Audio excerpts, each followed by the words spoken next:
ఉమ్మడి మెదక్ జిల్లాలో ఈరోజు ప్రధాన వార్తలు ఈ విధంగా ఉన్నాయి. సిద్దిపేటలో మాజీ మంత్రి స్థానిక శాసనసభ్యులు హరీష్ రావు గారు పర్యటించారు. ఈరోజు సిద్దిపేటలో జరిగినటువంటి జిల్లా స్థాయి ట్రెస్మా అంటే ప్రైవేట్ టీచర్స్ అసోసియేషన్ ఆధ్వర్యంలో జరిగినటువంటి సమావేశంలో ఆయన పాల్గొన్నారు. ముఖ్యంగా ప్రైవేట్ టీచర్స్ ప్రధానంగా సామాజిక అభివృద్ధికి, విద్యాభివృద్ధికి ఎంతో గొప్పగా తోడ్పడుతున్నారని చెప్పి ఆయన ఈ సందర్భంగా చెప్పడం జరిగింది. అదే సమయంలో ఇటీవల జరిగిన ఒక సమావేశంలో ముఖ్యమంత్రి రేవంత్ రెడ్డి ప్రైవేట్ టీచర్స్ని చులకన చేస్తూ మాట్లాడడాన్ని ఆయన తప్పుపట్టారు.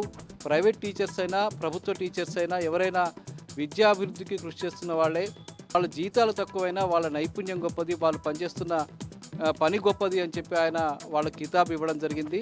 దాని తర్వాత సిద్దిపేటలో జరిగినటువంటి అనేక గణేష్ మంటపాలకు వెళ్ళి ఆయన గణేష్ మంటపాల్లో ప్రత్యేకమైనటువంటి పూజలు చేశారు.